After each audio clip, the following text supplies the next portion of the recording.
쌍용차를 인수해서 테슬라처럼 만들겠다던 에디슨 모터스는 결국 주가 조작 선수들의 한탕이었다. 오늘 한겨레 신문은 에디슨 모터스를 조사 중인 금감원이 주가 조작으로 결론 내렸다고 보도했습니다.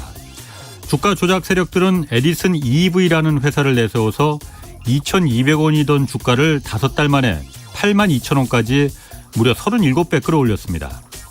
쌍용차 경영권 인수에만 3천억 원이 필요한데 불과 250억 원 남짓한 현금성 자산으로 인수하겠다고 뛰어든 이 에디슨이란 회사를 매각 우선 협상 대상자로 선정한 법원에 1차적인 책임이 있습니다.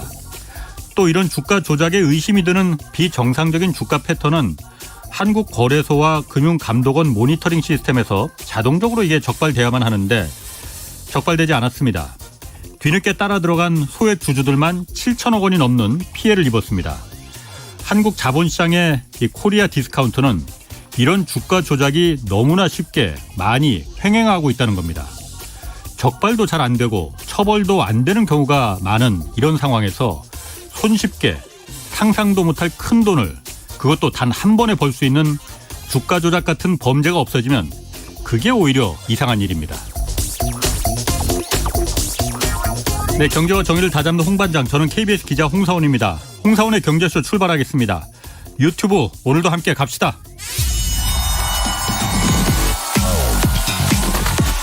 대한민국 경제 오디션 메가 경제스타 K. 여러분, 경제가 어려워서 힘드시죠? 그래서 준비했습니다. 대한민국 경제 오디션 메가 경제스타 K. 힘든 경제 상황을 이겨낸 감동 스토리, 우리 가정의 특별한 경제 공부법, 슬기로운 투자 아이디어, 경제와 관련된 이야기라면 모두 환영합니다. 총 상금 6천만 원을 준비했습니다. 여러분의 많은 참여 기다립니다. 이 프로그램은 당신의 투자의 길을 춤추게 하는 새로운 투자 플랫폼 탱고픽에서 함께합니다. 네, 지금 들으신 대로 총 상금 6천만 원 걸린 내가 경제스타 K 12월 9일까지 사연 받고 있습니다. 대상이 2천만 원, 최우수상 4명한테는 500만 원, 또 매월 월장원 40명에게 50만 원씩 각각 상금 주어집니다. 사연은 홍사원의 경제쇼 홈페이지에 올려주시면 됩니다. 자, 잠깐 주춤했던 원달러 환율이 다시 상승하고 있습니다. 1,400원대를 이제 돌파할지도 모른다, 이런 우려도 있는데 원화 가치 하락이 어떤 문제를 야기할지 좀 자세히 분석해 보겠습니다. 한국산업경제연구원 김광석 경제연구실장 나오셨습니다. 안녕하세요. 네, 안녕하세요. 2달 전에 나오셨고 그때 강달러, 환율 높아질 것이다, 금리 뭐 이런 것 다 예측하셨는데 다 맞았네요. 그러니까 저는 계속 말씀드리는 것을 이제 어제 오늘 일희일비하기보다는 시대 자체를 규명했으면 좋겠다, 이 말씀이고요. 예. 말 그대로 인플레이션 시대고요. 예. 그 물가를 잡기 위해서 금리 인상하는 긴축의 시대고요. 그런 과정에서 부수적으로 나타나는 여러 가지 일련의 현상들, 이렇게 생각하시면 좀 보기가 쉽지 않을까 생각합니다.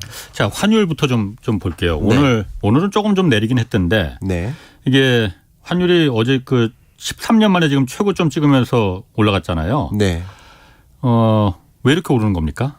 자, 환율은 뭐 쉽게 말하면 다른 나라 돈과 우리나라 돈의 교환 가치 아니겠습니까? 네, 달러하고 비교해서. 그렇죠. 달러하고 비교한다면 그럼 달러 강세 기조라는 것인데 첫 번째는요, 미국의 금리 인상 속도가 가장 빠르다는 데 있습니다. 긴축의 시대라는 관점에서. 근데 미국하고 다른 나라들이 금리 인상 속도가 비슷하면 달러 강세가 나타날 이유가 없어요. 제가 2달 전에도 그 말씀을 드렸었어요. 미국이 금리 인상을 시작했던 기존 4번의 역사랑 비교했을 때 반드시 강달러가 나타나는 건 아니다. 근데 이번처럼 강달러가 나왔던 그 시점들은 똑같이 미국의 금리 인상 속도가 가장 빨랐던 겁니다. 예를 들면 우리나라도 베이비 스텝 하고 있는데 미국은 빅 스텝, 자이언트 스텝 하고 있죠.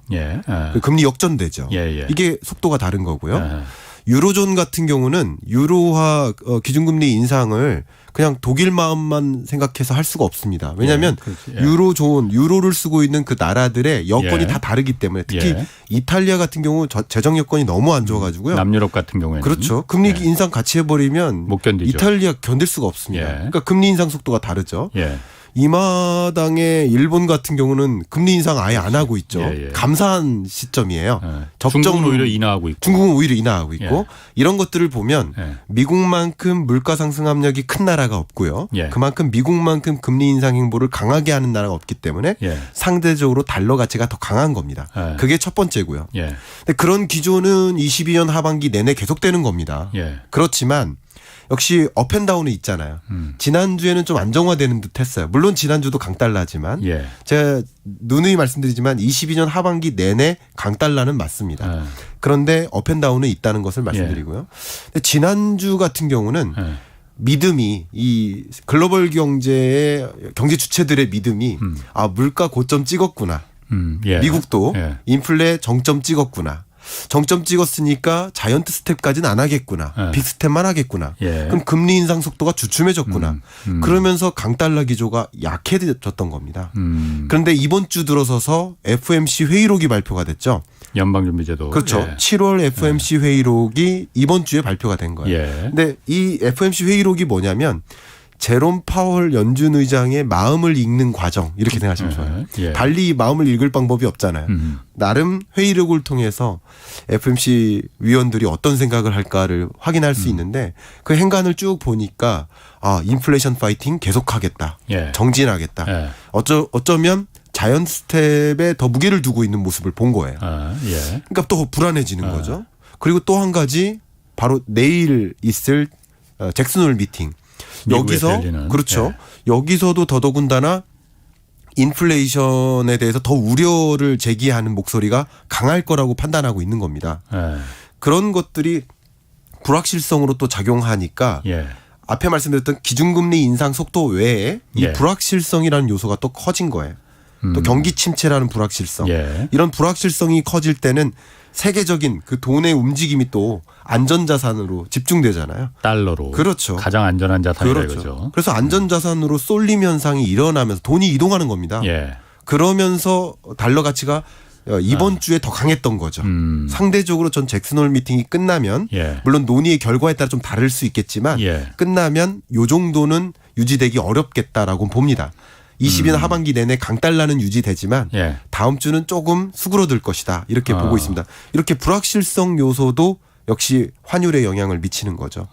다음 주는 좀 수그러들 수 있다. 내일 잭슨홀 미팅이라는 거 열리고 나 그 결과 보고. 잭슨홀 미팅에서 논의되는 그 결과가 예. 지금 일단 아무도 잭슨홀 모르잖아요. 미팅이라는 게 뭔지 모르는 네. 분들 많이 있을 것 같아요. 아 그렇습니까? 1년에 한 번 열리는 뭐 학술 회의 뭐 이 정도 아니면 심포지엄 이렇게 표현을 하는데요. 예. 세계적인 경제 석학들, 그러니까 특히 미국의 예. 경제 석학들이 오고요. 예. 그리고 세계적인 우리나라 하는 총재도 가시지만 연설도 예. 하시지만 예. 세계 청재들도 오시고 예. 또 당연히 미국의 제롬 파월 연준 의장이 오고요. 해서 학술회의 같이 발제하고 토론하고 하는 그런 자리인데요. 이 잭슨홀에 대해서 조금 더 재밌게 말씀드릴까요? 뭐 간단하게. 그게 지금 중요한 건 아니니까. 그건 중요한 건 아닙니다만. 우리 박사 논문 쓰는 건 아니니까. 맞아요. 예. 근데 그 잭슨홀 미팅에서 예. 그럼 작년 잭슨홀 미팅만 잠깐 소개해 보겠습니다. 예. 그러니까 이 세계적인 석학 두 분이 계신데 예. 한 분이 서머스 굉장히 유명한 레리 서머스. 예. 그리고 또 한 분이 크루그먼. 근데 이분은 노벨 경제학상도 받았었죠. 예. 예. 근데 작년에 둘이 논쟁을 했는데 이 서머스 교수님은 예. 이 인플레이션 예. 장기화될 거야. 예. 구조적인 요인이야. 공급망 병목 현상 안 잡힐 거야. 예. 그러니까 지금부터 연준이 대응해야 돼. 예. 라고 얘기를 했고요. 네. 근데 크루그먼 같은 경우는 아니다. 예. 일시적이다. 예. 라고 판단했습니다. 예. 근데 제롬 파월은 크루그먼의 의사결정을 존중했던 알았고. 거죠. 결과적으로. 예. 그런데 인플레이션이 안 잡혔잖아요. 예. 물론 이 둘의 논쟁 속에 그때 그 당시 작년 8월에 전쟁을 예상했겠는가. 예상 못했죠. 못했지만 어쨌든 결과적으로 인플레이션은 장기화됐기 때문에 이 서머스의 입장을 고수할 가능성이 좀 높습니다. 그러니까 무시할 수가 없는 거죠. 그러니까 제롬 파월 연준 의장도 그러면 이번 잭슨홀 미팅에서 내일 그 연설에서 그러면 인플레이션 그냥 일시적이라는 표현을 쉽게 할 수가 없는 거 적어도. 작년까지도 일시적이라고 표현을 계속 해왔지만 일시적이라는 표현을 쉽게 할 수 없을 겁니다. 조심스러울 겁니다. 그래서 장기화에 좀 더 무게를 둘 것입니다. 그래서 인플레이션을 잡기 위해서 금리 인상 행보할 거다라는 것을 이 시장이 예상하는 거예요. 잭슨홀 미팅을 앞에 두고. 그 잭슨홀 미팅에서 그럼 파월 연방준비도 의장이 금리를 앞으로 계속 어떻게 하겠다 이런 것도 말을 하는 가능성이 있어요? 할 가능성이 있습니다. 아, 그럼 그것 때문에 이제 환율도 그렇고 금리도 그렇고 다 주시하는 이유가 그거군요. 그렇습니다. 그게 왜 그렇게 말씀드리냐면요. 오늘도 이제 한국은행 총재께서 이 기준금리 인상 0.25%포인트 인상하고 말씀하셨잖아요. 네. 근데 그 말씀의 내용에 여러 가지 문구들이 저도 주목되는 것들이 있었는데요. 그 행간을 읽다 보면 우리 한국은행은 어느 정도의 금리 인상 스탠스를 유지하겠구나. 지금 그 발언만 놓고 본다면 남은 두 번의 통화정책 방향 결정회의 동안 0.25%포인트씩 베이비 스텝만 유지하겠다. 한미 간의 기준금리 역전 용인하겠다. 환율 급등할 수 있다. 그게 중요한 게 아니다. 그런 입장이었어요. 그런 것처럼 그 총재의 어떤 기자회견이나 연설이나 발언 속에서 향후 금리 인상 긴축적 통화정책 행보를 어떻게 가져갈지를 예상할 수 있기 때문에 정책이 나오니까. 그렇죠. 결국은 22년 하반기 동안 미국은 물가를 어떻게 바라보고 있는지 그 물가를 잡기 위해서 금리 인상 행보를 얼만큼 할 것인지 그게 발표가 되는 날이라고 볼 수 있는 거죠. 그렇군요. 자, 잭슨홀 이제 내일 열리는데 그것도 이제 뭐 경제쇼에서 좀 그 이후에 좀 내일 열리는 거 보고 좀 다르고 환율이 지금 사실 뭐 난리거든요. 대통령실에서도 오늘 그래서 조금 전에 속보로 이 외환시장 유의 주시하고 있다. 투기 움직임 발생하면 적극 대응하겠다. 이렇게 발표를 했거든요. 이게 이 정도로 지금 그 좀 대통령실에서까지 이렇게 말할 정도니까 이게 좀 빨간불이 들어온 거 아닌가 그런 생각이 드는데 당국이 개입을 어떻게 할 수가 있는 겁니까? 그리고 지금 이게 투기 움직임이라는 게 국제적인 투기자본 헤지 펀드들 말하는 거 아니에요?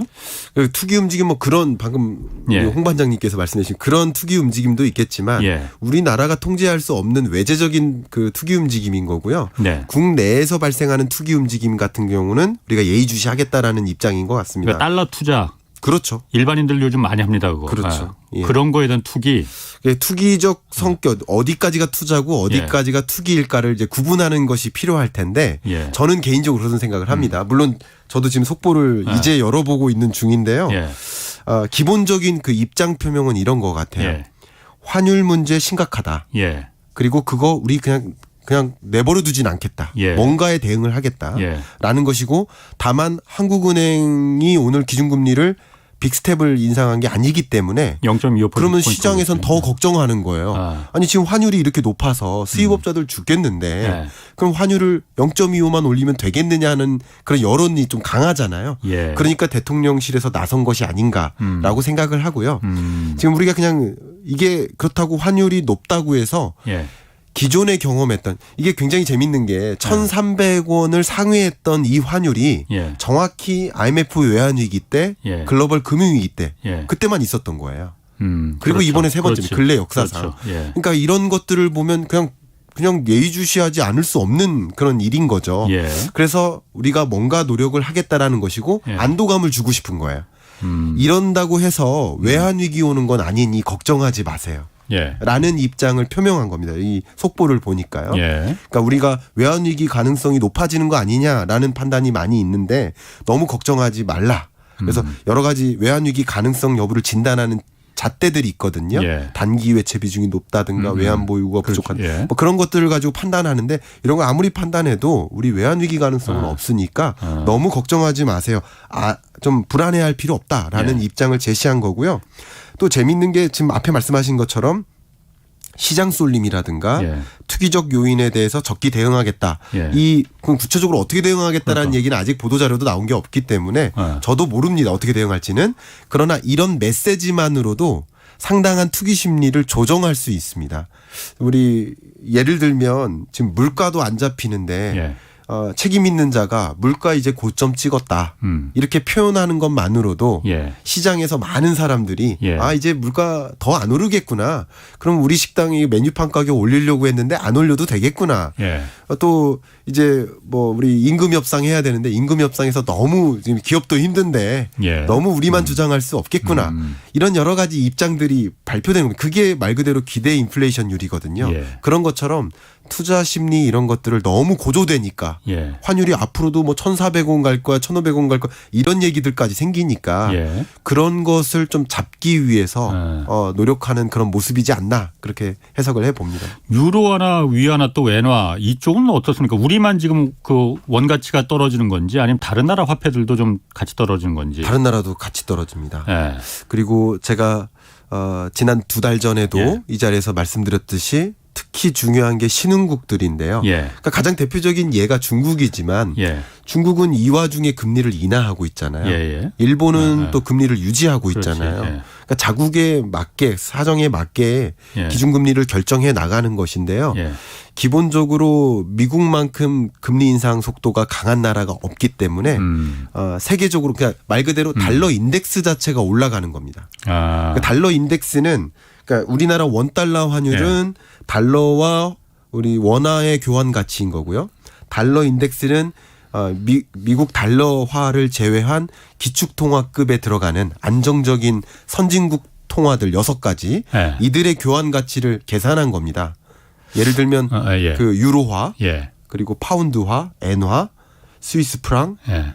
스웨덴 크로나, 캐나다 달러 이 6가지 통화를 같이 이렇게 인덱스로 만든 겁니다. 그 인덱스도 계속 올라가고 있어요. 그렇다는 얘기는 다른 나라 통화의 가치도 같이 떨어지고 있다. 달러화만 계속 집중되고 있다. 이렇게 해석할 수 있겠습니다. 그러니까 다가 우리만 떨어지는 게 아니고 네. 다른 나라 엔화도 떨어지고 위안화도 떨어지고 유로화도 떨어지고 같이 떨어지니까 네. 우리는 안심이다.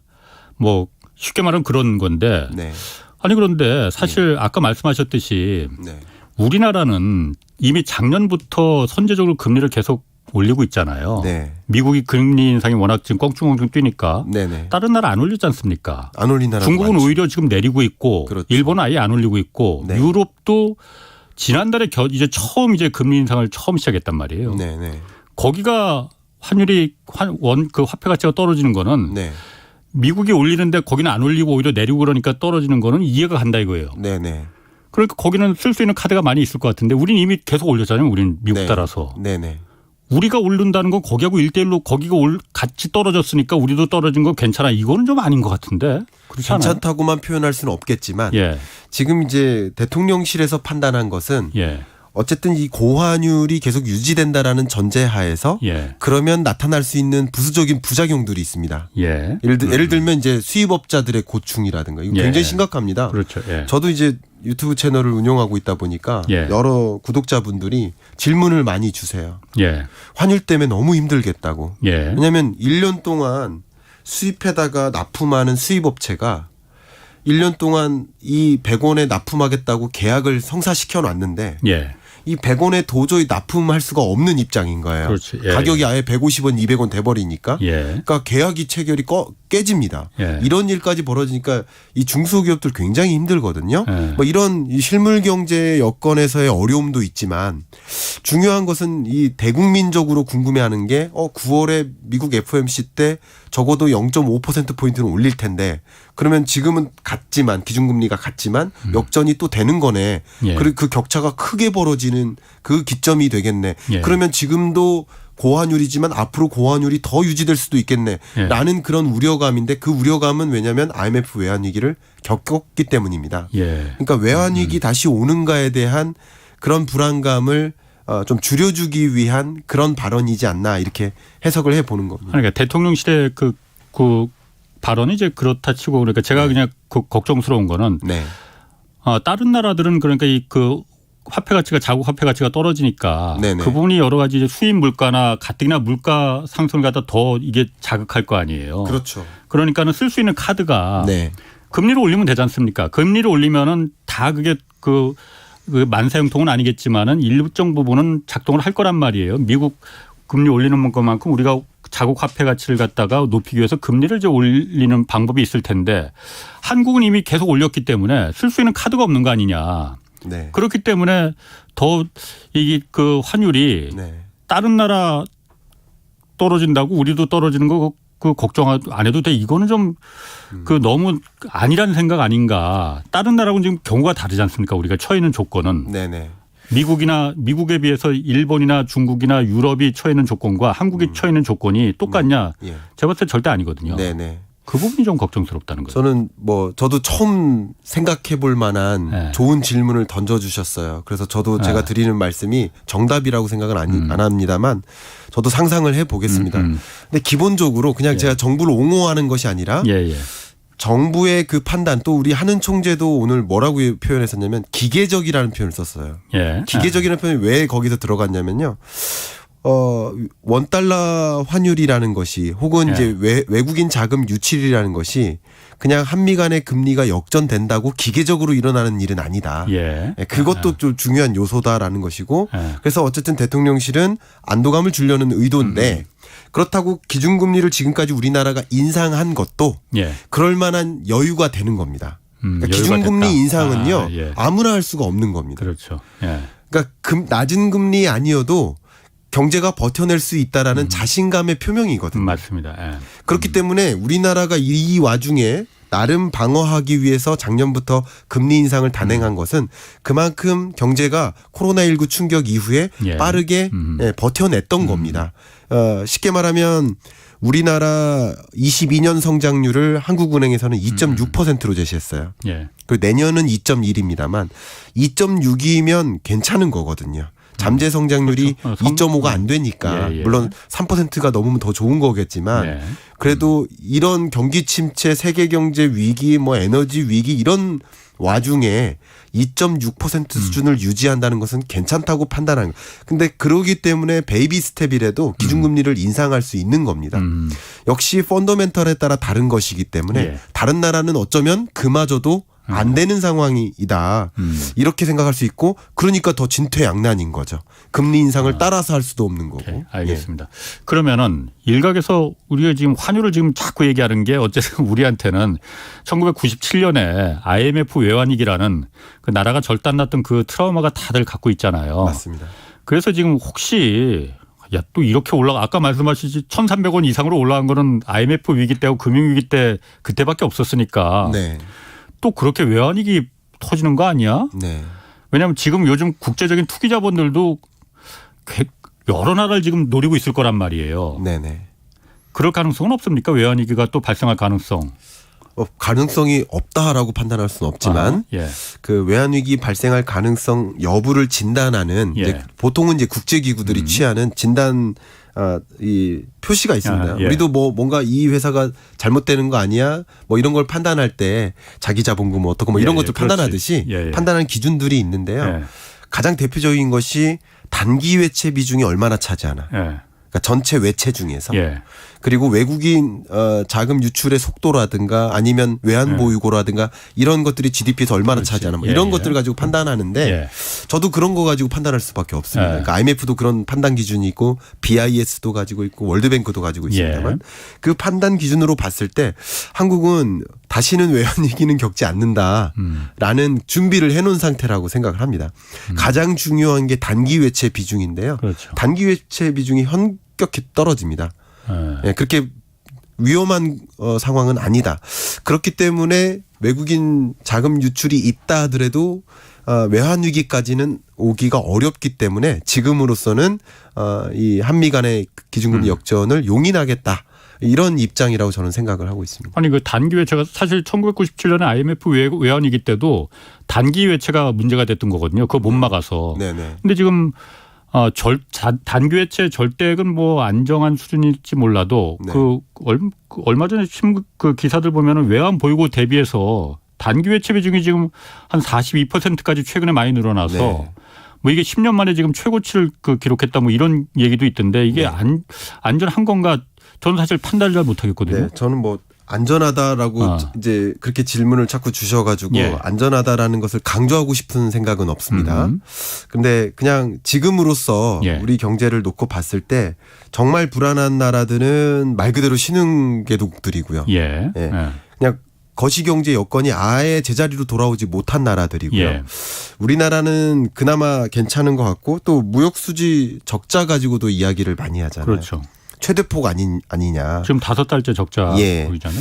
예. 근데 그 적자 규모가 이제 제가 어느 한 방송에서 역사상 최고치다라고 표현하니까 그 앵커께서 바로 잡으시더라고요. 66년 만이다.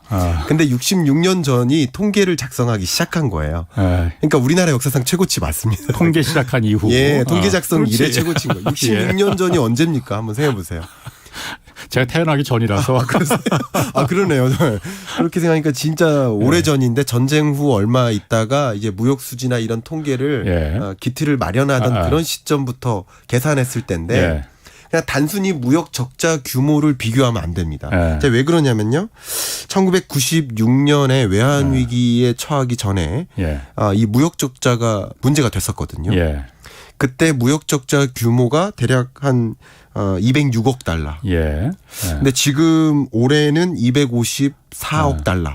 그걸 넘어선 거예요. 그러니까 무역 적자가 최대치고 그리고 뭐 5개월, 6개월 계속 무역 적자일 것 같고 강달러 기조가 계속 나오면 무역 적자 계속 유지될 것 같다. 이런 우려감을 많이 갖고 있고 그렇게 하다 보면 외환 보유고가 부족해지고 외환 위기로 전개될 수 있는 거 아니냐. 그런 저는 정부는 그런 최악의 시나리오도 가정하고 그런 시나리오에 임하지 않도록 대응책을 마련하는 것이 필요하다라고 생각하는 입장입니다. 그런데 여기서 제가 좀 긍정적으로만 설명드리는 게 아니라 이 무역 적자 규모가 우리나라 경제 규모가 그만큼 커졌다는 것을 이해해야 된다는 거죠. 무슨 말씀이냐면 1996년에 그때 우리나라 총 수출 규모가 1,200억 달러였어요. 지금은 10배가 넘습니다. 1조 5천억 달러입니다. 그러니까 무역 규모가 커졌기 때문에 무역 적자도 당연히 클 수 있는 거예요. 크다 보면. 지출하는 규모 자체가. 아니 무역 규모가 커졌으면 흑자 규모가 커질 수 이왕이면 흑자 규모가 여태까지 계속 커졌으니까 그게 더 커지는 게 좋지 적자 규모가 더 커지는 게 물론 당연해요. 흑자 규모가 커지는 게 더 좋고요. 저는 이제 이게 좋으냐 나쁘냐라기보다는 외환 위기 가능성 여부를 갖고 판단할 때 이 무역 적자 규모가 지금 254억 달러라고 하는데 이 규모가 정말 외환 위기를 가져올 수만큼 유의미한 숫자인가? 절대 마이너스액이 그렇게 크지 않다 이거. 크지 않다는 거죠. 그래서 이제 그 비교를 제가 계산을 해보니까요. 96년에는 그 무역 적자 206억 달러가 한 7.4% 정도 차지했습니다. 전체 총 수출 대비. 근데 현재는 2.7%밖에 안 되는 거죠. 자, 이걸 가지고 안도감을 갖자 이런 의도는 아니고요.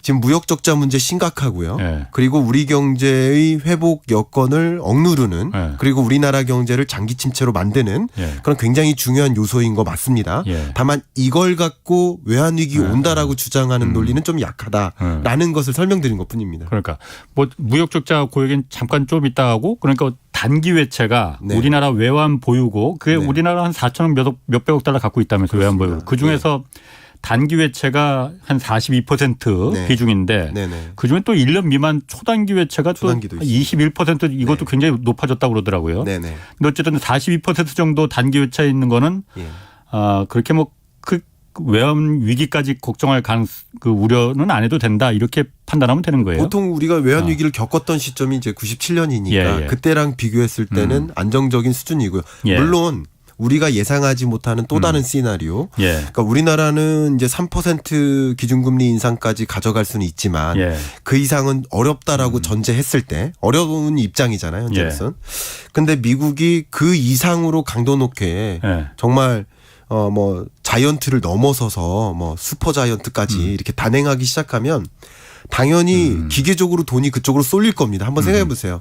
거기 금리가 높은데 그쪽으로 돈이 이동할 수밖에 없죠.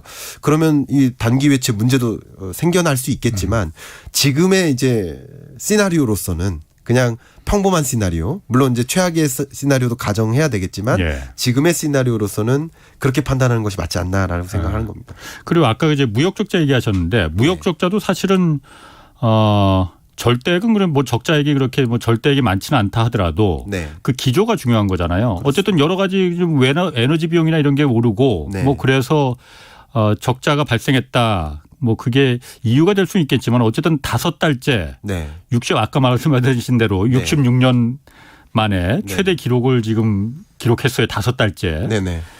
이게 그냥 앞으로 계속 우리나라가 계속 무역 흑자국이었는데 앞으로 계속 무역 적자국으로 이게 고착이 되는 거 아닌가. 그럴 가능성은 그럴 염려는 안 해도 돼요? 네, 염려는 물론 염려를 제가 계속 경제를 긍정적으로 얘기하는 사람 같이 오늘 좀 비춰져서 어떻게 생각하실지 모르겠지만 무역 적자국으로 이렇게 고착화되기는 어렵다고 생각을 합니다. 이게 미국을 제외한 그 나머지 나라들, 그러니까 우리나라하고 좀 비교할 만한 나라들, 일본이라든가 뭐 독일이라든가 이런 나라들도 비슷한 방식입니다. 이게 제가 2달 전에도 비슷한 말씀을 드렸는데 굉장히 재밌는 일이 뭐냐면요. 달러 강세면 수출하기 더 좋아지잖아요. 그렇죠. 교육 조건이 개선되잖아요. 수출기업한테는 좋죠. 그러니까 수출기업한테 좋으니까 수출 여건이 좋아져서 오히려 흑자가 나와야 되는 거 아니냐라고 생각하실 수 있잖아요. 굉장히 좋은 의문이거든요. 근데 그 부분에 대해서 어떻게 말씀드리냐면 많은 국가들이 수입문을 닫고 있습니다. 이 수입문을 닫는다는 얘기는 어차피 이 교역에서의 결제 통화가 달러이기 때문에 높은 달러를 가지고 지불할 의지가 없는 거예요. 그래서 예를 들어서 우리나라의 뭐 식료품 기업들도 기존에 쌓아놨던 비축분을 사용하는 거예요. 달러 강세일 때는. 그러니까 수입문을 닫는 거죠. 두 번째는요, 내재화합니다. 자국 안으로. 그러니까 우리가 뭐 예를 들어서 요소를 중국으로부터 사오는 이유는 우리나라에서 만들 수 없는 게 아니라 만들어서 사는 것보다 사오는 게 더 싸니까 사오는 거 아니겠습니까? 근데 우리나라에서 사오는 게 더 싼 시대가 오는 거예요. 어떤 품목의 경우에는. 그러니까 이런 식으로 수입문을 닫아요. 다른 말로 좀 어렵지만 내재화라고 표현하는 거죠. 비용이 높아지는 사회로 가는 거죠. 그렇죠. 그러니까 내재화되니까 당연히 우리나라로 입장을 바꿔서 생각한다면 수출문이 닫히는 거죠. 수출문이 닫힌다. 그래서 수출이 계속 정체되고 있는 겁니다. 수출 규모가. 재밌게도 가격이 올라가는데도 수출 규모가 정체되는 것은 안 좋은 사인인 거죠. 그렇죠. 네. 가격이 왜냐하면 수입 규모, 수출 규모는 액으로 표현하는데 그 액은 단가 곱하기 양이니까 단가가 올라가고 있는데 양이 규모가 그대로 유지된다는 것은 양이 줄어든다는 뜻이니까 좋은 게 아닙니다. 근데 중요한 것은 이 무역 수지 적자가 왜 나온 거냐. 무역 수지의 개념이 총수출에서 총수입을 뺀 거잖아요. 그러니까 총수입이 더 많은 거예요. 근데 수입이 많다는 것은 아까 말씀드린 것처럼 단가 곱하기 양인데 우리나라가 뭐 곡물 수입국 7위국이고 뭐 전 원유를 수입하고 수입에다 쓰고 있고 원자재나 부품 다 수입에다 쓰잖아요. 그럼 이 결제 통화, 이 달러 가치가 강하다 보니까 당연히 수입액이 커지는 거예요. 근데 이런 어떤 강달러 현상 속에 나타나는 수입 규모의 증가 이런 흐름이 다른 나라도 마찬가지로 연결되고 있습니다. 강달러 기조에서 나타난 현상이라고 보는 거죠. 그래서 이런 현상들은 결과적으로는 미국 물가에 달려 있다. 그렇게 말씀을 드리고 싶어요. 왜냐하면 지금 1년에 나타나는 모든 경제 현상이 물가, 금리, 시장 이 3박자입니다. 물가가 너무 높다 보니 인플레이션 파이팅하고 미국 기준으로 그러다 보니 시장에 영향을 미치는 거죠. 외환 시장에 강달러, 주식 시장에 주가 하락, 그리고 자본 시장 뭐 혹은 자산 시장, 부동산 가격 하락. 이렇게 결과적으로는 이렇게 3박자로 연결이 되고 있는 거죠. 그런 관점에서 생각을 해 본다면 미국 물가가 안정화되기 시작한다. 그럼 금리 인상 속도가 주춤해지죠. 혹은 안 올리겠죠. 그런 기조가 나오면 다시 이게 강달러가 또 약화되고 이런 어떻게 보면 이런 무역 수지 적자가 자연히 해소되는 것이 아닌가라고 저는 생각을 하고 있어요. 제가 그냥 안도감을 갖자는 뜻은 아니지만 이게 고착화되는 데는 지금 무역 적자의 성격이 이렇다 보니 이게 고착화될 요인은 없지 않을까 하고 해석을 하고 있는 겁니다. 그러니까 우리가 수출이 주로 수출로 먹고 사는 국가다 보니까 달러가 강해지면은 당연히 수출이 많이 채산성이 좋아지니까는 굉장히 더 좋을 것이다 생각했는데 이게 우리나라만 원화가 약세야지 수출도 좋은 거지 엔화도 약세고 유로화도 약세고 위안화도 약세고 다 약세니까 수출도 좋아질 게 없는 거 아니에요? 수출 기업들도. 더군다나 지금 1년의 이 통화정책 기조가 경기 침체를 그냥 받아들이고 용인하고 진행하는 방식이다 보니까 이제 세계적인 경기 불황이 같이 찾아오는 것이기 때문에 무역 신장률이라고 하거든요. 무역 규모 자체가 세계 무역 규모 자체가 둔화되는 거예요. 증가하는 속도가 둔화되는 거예요. 신장률이. 그러니까 그런 구조니까 우리나라의 파이도 줄어드는 거라고 볼 수 있는 것이죠. 자, 오늘 금리 이제 좀 얘기를 돌아가서 오늘 0.25%포인트 올렸어요. 뭐 0.5%포인트 올려야 된다 뭐 이런 얘기도 좀 있었지만은 네. 그냥 0.5%까지는 너무 경기를 그야말로 죽일 수 있으니 네. 0.25가 좋지 않겠냐. 또 더군다나 이 금리차 더 주택담보대출 이 부동산 시장도 안 좋은데 네. 여러 가지를 아마 고민을 했을 것 같아요. 그래서 네네. 0.25로 결정을 했는데 네. 한국하고 미국하고 그럼 금리가 기준금리가 똑같아진 거잖아요. 지금 그렇습니다. 2.5%로. 네. 그런데 다음 달에 미국은 또 기준금리를 결정하잖아요. 네. 뭐 내리지는 않을 것 같고 분명히 올리긴 올릴 것 같습니다. 네. 그러면 지금까지는 미국의 기준금리가 0.25%포인트 우리보다 높았단 말이에요. 그러다가 네. 이번에 똑같아졌는데 네. 다음 달에 미국이 만약에 예를 들어서 0.5%나 0.75%나 예를 들어서 그렇게 만약 또 한 번 물가 잡겠다고 올리면은 네. 그 정도 금리 차를 견딜 수 있겠나라는 제가 자꾸 오늘 염려만 걱정만 해서 이거 참 얼굴에 주름살 생기겠네. 네. 아니, 이렇게 걱정해 주시고 예. 또 세계 어떤 일련의 현상들이 예. 나의 호주머니와도 연관되고 예, 예. 우리나라에도 영향을 미치기 때문에 예. 같이 걱정해 줘야 그러니까 왜냐면 뭔가의 제스처를 취할 수 있지 않을까 생각합니다. 미국과의 그 금리 차가 커지면 커질수록 환율도 문제가 될 테고 네. 물가의 이거 당연히 문제가 될 테고 네. 더더군다나 그 자금 이탈 네. 이거 그 정도 금리 차를 한국의 자본시장이 견딜 수 있을까 이런 뭐 걱정이 들어서 그러거든요. 네. 그 부분 한번 설명드려보면요. 그냥 안도감을 좀 드린다면 예. 먼저 주름살 하나 펴졌네. 네, 잠깐 펴드리겠습니다. 2020년 팬데믹 위기가 오기 직전까지 예. 미국의 기준금리가 높았습니다. 그때까지는. 네. 예. 그러니까 높을 때도 있고 낮을 때도 있습니다. 네네. 우리가 미국의 기준금리가 우리나라보다 높아? 예. 그건 이상한 일 아니야? 라고 받아들이니까 좀 그것을 그렇게 해석하는 경향도 있지만 예. 미국이 높았던 적도 있고 우리가 높았던 적도 있습니다. 예. 그렇기 때문에 그거 자체가 기계적으로 돈의 이동을 준다라기보다는 예. 저는 어떻게 생각하고 있냐면요. 돈은 선행해서 움직이니까. 예. 그러니까 선행한다는 얘기 주식시장처럼 예. 경제를 먼저 진단하고 6개월 정도 전에 먼저 돈을 빼고 넣고 하는 거예요. 예. 그러면 많은 투자자들이 미국은 계속 금리 인상하겠네. 예. 그리고 한국은 그만큼 인상 못하겠네. 예. 그러니까 당연히 금리 역전 있겠네. 예. 라고 작년부터 봤던 거예요. 예. 올해 초나. 예. 그때부터 보고 돈을 이동시켜 왔던 거죠.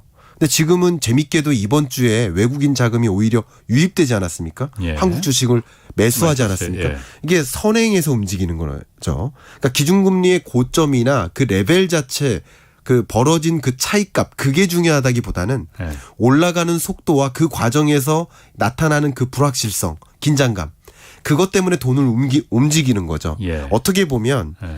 한미 기준금리 역전 현상은 예. 이미 올해 초부터 예견됐던 일이기 때문에 어떻게 보면 이코노미스트들은 다 예견했었거든요. 예. 예견됐기 때문에 그때부터 돈의 이동이 시작된 거고요. 오히려 기준금리 역전이 나타나면 예. 그때는 아무 일이 없을 수도 있습니다. 전 그렇게도 생각합니다. 그러니까 먼저 돈의 움직임이 있었던 거죠. 예. 근데 지금은 그러니까 지금 바로 이번 주가 불확실성이 가장 고조됐던 시점인 거예요. 예. 잭슨홀 미팅을 앞에 두고 예. 도대체 금리 인상 어떻게 할까? 예. 근데 지난주까지만 해도 기준금리 인상 속도를 0.5만 할 것 같아라고 생각을 했어요. 예. 더 많은 비중이. 근데 이번 주 들어서 0.75로 올라갔습니다. 예. 그러니까 다른 말로 지난주까지는 인플레 정점 찍었네. 그러면 그런 그렇게 얘기죠. 인상 안 해도 예. 되겠라는 입장이었다. 이게 바뀐 거예요. 예. 결국 이것이 잭슨홀 미팅을 앞에다 두고 혹은 7월 FOMC 회의록을 보고 예. 그런 불안감이 생긴 거라고 볼 수 있어요. 그러니까 이런 불안감이 해소되겠죠. 해소되면 당연히 돈의 이동이 또 달라집니다. 그러니까 지금은 이런 일시적인 불확실성 때문에 이동되는 그 돈 때문에 일시적으로 달러 강세 기조는 20년 하반기 내내 갈 겁니다. 그러나 이번 주가 그나마 더 초강세가 아닌가. 예. 그러니까 왜냐하면 그 불확실성 때문에 그렇게 생각을 하고 있습니다. 만약에 다음 달에 미국에서 기준금리를 네. 0.75%로 또 올린다면은 네. 0.5% 정도가 아니고 네네. 그럼 한국하고 미국 금리 차이가 0.75% 차이가 되는 거잖아요. 네네. 그 정도는 괜찮습니까? 그것을 괜찮다. 왜냐하면 제가 네. 예전에 아까 김 실장님이 말씀하시길 예전에도 그러니까 코로나 이전에도 한국하고 미국하고 금리가 역전된 적이 있었다. 뭐 네. 그 과거에도 있었다 하지만은 네네. 이게 초저금리 상태에서 금리가 역전되는 거하고 지금은 금리가 올라가는 시점에서 고금리 시점에서 금리가 역전되는 거고 차이가 있지 않겠나라는 생각이 들어서 그러거든요. 네. 물론 초저금리 상황에서 역전되는 것도 뭐 일리가 있는 말씀이시지만 예. 물론 2020년의 기준금리가 지금의 기준금리보다는 낮죠. 네. 이미 그거보다 올라간 상태니까 말 그대로 긴축의 시대라고 표현할 수 있을 것 같아요. 그런데 이 기준금리 그 격차, 그러니까 한국은행의 판단도 기준금리 격차 혹은 이제 역전 이것을 용인하겠다라는 것은 그것으로 인해서 기계적으로 자금 이탈이 있는 것이 아니라 제가 보기에는 자금 이탈이 이미 많이 이루어진 거라고 판단하고 이미? 있습니다. 네. 그러니까 그런 역전이 있을 거라고 이미부터 판단하고 있었다는 거죠. 올해 상반기부터. 빠져나갈 돈은 다 빠져나간 거죠. 그리고 그것이 재확인되는 과정입니다. 그런 과정이라고 저는 해석을 하고 있기 때문에 그래서 기계적으로 그것으로 인해서 자금 이탈이 또 일어나고 그것으로 인해서 외환 위기가 온다기보다는 그것을 염두에 두고 경제를 판단하고 6개월 전부터 돈을 먼저 빼왔던 것이다. 그리고 이제 실제 기준금리 인상을 0.75를 만약에 단행합니다. 그러면 그때 시장이 확인하는 거죠. 우리가 예상했던 대로 0.75%포인트 인상했네. 지금의 시장의 기대는 0.5와 0.75의 중간에 있다고 볼 수 있겠죠. 일정 비중은 0.5고 뭐 70%의 사람들은 0.75의 무게를 두니까 시장의 평균적인 기대는 어쩌면 0.6 요 정도 느낌인 거잖아요. 근데 만약에 0.75%포인트를 단행했다. 그럼 시장의 기대만큼 했네. 근데 0.5%포인트만 했습니다. 그럼 시장의 기대보다도 낮게 인상했잖아요. 그러면 좀 또 다른 변수가 생기는 거죠. 시장이 굉장히 큰 안도감을 가질 겁니다. 그렇죠. 그러니까 한국 주가가 또 오를 수도 있는 거죠. 그렇지. 그런 식으로 지금 결국은 제롬 파월의 마음은 뭘까? 9월 FOMC 회의에서 기준금리를 얼마나 인상할까? 이걸 가지고 그 마음을 읽기 위해서 전쟁이라고 볼 수 있는 것이죠. 그럼 우리 같은 경우에 그러면 그 지금 올해 연말에 오늘 이제 0.25% 올렸으면은 올해 연말까지는 금리가 앞으로도 더 이제 안 올릴까 그러면은? 아니, 올립니다. 그럼 연말에는 몇 퍼센트까지 기준금리가 시장금리 말고 기준금리가 몇 퍼센트까지 될 가능성이 있어요? 물가를 잡기 위해서 긴축적 행보를 지금과 같이 유지해 나가겠다라는 그런 입장을 취했습니다. 그러니까 남은 두 번의 통화정책 방향 결정 회의에서 0.25%포인트씩 인상하니까 3%에 이를 것이다 이렇게 보고 있습니다. 3%에 연말에. 그 정도면은 그 정도 기준금리는 한국 사회가 지금 한국의 경제가 버틸 수 있을 정도입니까? 그러니까 제가 말씀드렸듯이 외환 위기라는 관점에서 외환 위기 가능성을 좀 줄여놓기 위한 그런 그 펀더멘털 금융시장의 움직임은 지금까지 많이 해왔다라고 보고 있고요. 그런 관점에서 그 외환시장 개방도 지금 안 하고 있거든요. 증권시장 선진화를 위한 과제가 두 가지가 크게 뭐 공매도 제도 개선 및 재개 그리고 외환시장 완전 개방 이래야 MSCI 선진국 지수에 편입되어 있는 국가들의 금융 시스템하고 흡사해지는 거거든요. 24시간 계속 개방해라. 그 요구가 많죠. 그걸 아직 안 하고 있잖아요. 그러니까 그런 것들도 지금의 상황에 굳이 지금 상황에 할 필요는 없다. 조금 쉬어가자. 이런 입장이 아닌가 저는 해석을 하고 있고요. 그런 관점에서 외환위기 가능성 뭐 이거는 아니고요. 제가 조금 다른 발언을 한번 해보고 싶은데요. 다른 발언. 제가 왜냐하면 폭탄 발언입니까? 폭탄 발언은 아니고요. 이렇게 얘기하면 우리 1979년 볼커 연준 의장이 총을 차고 주무셨거든요. 그때 기준금리 인상이 너무 또 올리니까는 인기 없는 정책이기 때문에 그리고 일자리 다 잃고 그러니까 실업자들이 그때 막 쳐들어오고 그러니까. 근데 저는 뭐 별 걱정도 다 한다 이런 생각하는데 저는 개인적으로 어떤 생각을 하냐면 너도 나도 다 투자니까. 너도 나도 투자예요. 정말 죄송한 말씀입니다만 이 젊은이들이 20대 젊은이들이 뭔가 역량을 개발해서 내가 사회에 어떤 키맨이 되고 그래서 나도 좀 성공하고 부자도 되겠다라는 그림을 안 그립니다. 어떻게든 투자해서 얼마 벌고 노동 수입으로 나는 부자가 되지 않겠다. 그냥 건물주가 되겠다. 목표가 그런 거예요. 근데 그렇게 된 이 경제적인 여건이 어쩌면 금리에 있지 않나라는 생각을 해요. 금리에? 좀 재밌는 발언입니다. 이거는. 왜 그러냐면 고금리 시대일 때는 그냥 열심히 일하면 됩니다. 그렇지. 그래서 소득을 저축만 하면 돼요. 그렇죠. 저축금리가 10%니까 굳이 주식 투자할 필요가 없어요. 아하. 다른 투자에 신경을 쓸 필요가 없어요. 예. 열심히 일하는데. 그러니까 근로 의욕을 가장 고취시키는 게 높은 금리가 아닌가 그런 생각을 해봤어요. 그러네. 제가 진단해 본 적은 없습니다. 아니, 맞습니다. 어제 점심시간에 한 PD님하고 점심 먹다가 그냥 그런 얘기가 튀어나와가지고 그게 맞을 수도 있다. 그래서 우리 사회가 너나 할 것 없이 부동산 투자, 주식 투자, 뭐 가상자산 투자 그걸로 돈 벌겠다라고만 뛰어든다면 우리 경제는 도대체 어떻게 될 것인가 하는 생각을 갖고 있어요. 그렇죠. 소는 누가 키웁니까? 그러니까 결과적으로 우리나라 경제를 키워나가는 역할이 지금 20대, 30대가 앞으로 우리 경제를 계속 또 받쳐줘야 되는데 계속 그런 고민만 한다면 저도 이제 대학생들 만나고 우리 학교 학생들 수업 시간에 물어보면 오로지 그 고민이에요. 내가 사회에서 어떤 역할을 하겠다 그게 아니라 그건 좀 안 좋은 어떤 저변의 형성이 아닌가 문화적인 형성이 아닌가 그런 생각을 하는데 금리가 이렇게 높아져 버리면 내가 열심히 일해서 저축만 해도 되겠구나. 그렇지. 그럼 정말 열심히 일하고 역량 개발하고 나의 가치를 올리고 또 사회에서 기여하고 그게 우리 한국 경제에 역동성을 주는 게 아닌가라는 가벼운 판단을 해봤습니다. 굉장히 조심스러운 아니 그거 제가 저는 그 별거 아닌 그 폭탄 발언이라고 생각했는데 매우 중요한 얘기입니다. 사실 그 노동의 가치, 땀의 가치가 존중받는 사회가 예전에는 사실 돈이 돈을 버는 자본 소득이 훨씬 더 큰 왜냐하면 워낙 저금리였으니까 빚 얻어서 그 오르다가 레버리지 이용해서 뭐 부동산 투기하고 코인 투기하고 이런 게 그래서 거기서 실질적으로 훨씬 많은 일해서 버는 소득보다 훨씬 더 많은 소득을 받잖아요. 그러다 보니까 거기서 이제 좌절과 상실감들을 젊은 계층들이 많이 본 거잖아요. 금리가 올라가면서 이제 그런 긍정적인 효과가 있네요. 그러니까 오히려 이제 물론 주식 투자라든가 부동산 투자가 잘못된 건 아닙니다만 이 요즘에 이 20년, 21년 이 팬데믹 위기를 겪으면서 자산 시장 가치가 너무 급등하면서 상대적 박탈감을 경험한 이 MZ 세대들이 그런 일할 의욕은 많이 줄이고 그리고 워라밸 생각하고 적당히 일하고 그리고 투자해서 돈 많이 버는 그런 그림을 그리고 또 유튜브에서도 많은 또 핵인싸들이 다 그런 모습을 보여줘요.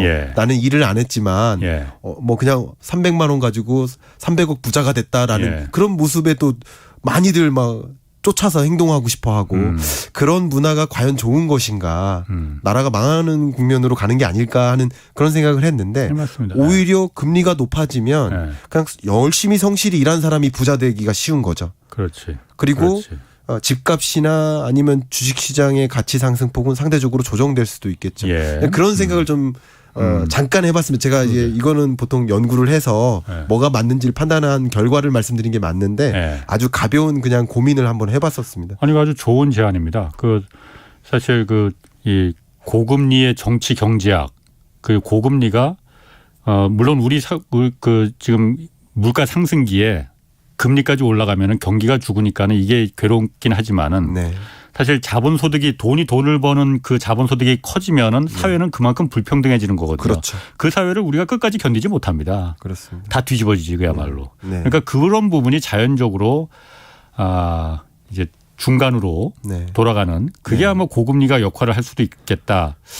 아주 제가 들어보니까 오늘 아주 큰 발언 한번 하셨어요. 아주 좋은 발언이었습니다. 저도 조심스럽다. 이런 말씀을 드려도 되는지 분석한 다음에 말씀드린 게 맞는데 그냥 어제 점심시간에 얘기 나왔던 게 갑자기 떠올랐는데요. 1970년대 생각해보면 반대로 열심히 일해서 저축하자. 그게 어떻게 성공의 방법론이었어요. 근데 그때는 빚을 권하면 큰일 나는 줄 알았고 빚지면 큰일 나는 줄 알았어요. 근데 20년 경험을 하면서 빚 안 졌던 사람이 낭패 본 거예요. 바보 됐죠. 영끌에서 집 샀어야 되는데. 그러니까 이런 것들이 어떻게 보면 저금리에서 야기되는 이런 현상들이지 않나. 뭐 그런 생각까지도 제가 좀 해봤거든요. 그런 관점에서 물론 고금리로 가는 과정에서 굉장한 아픔이 있을 겁니다. 경기 침체도 올 것이고요. 그러나 장기적으로 보면 오히려 고금리 사회가 우리 경제를 건전하게 떠받드는 그런 모습이지 않을까 하는 생각을 하고 있습니다. 그러니까 정상적인 사회로. 저 비정상적인 그 과거 초저금리 상태에서 워낙 비정상적으로 자산을 축적한 계층들이 많으니 정상적인 이제 자산 축적의 시대로 다시 돌아간다. 노벨상감인데. 자, 오늘 좋은 말씀 아주 잘 들었습니다. 네, 저도 감사합니다. 지금까지 김광석 한국산업경제연구원 경제연구실장 함께했습니다. 고맙습니다. 감사합니다. 내일은 최준영 박사와 함께 우리 방위산업의 수출 현황과 전망 좀 자세히 살펴보겠습니다. 지금까지 경제와 정의를 다잡는 홍반장 홍사훈의 경제쇼였습니다.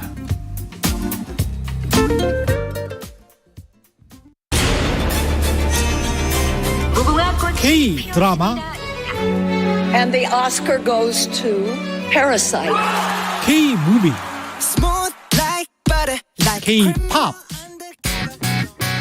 세계를 뒤흔들고 있는 K 열풍 이제 최경영의 최강 시사가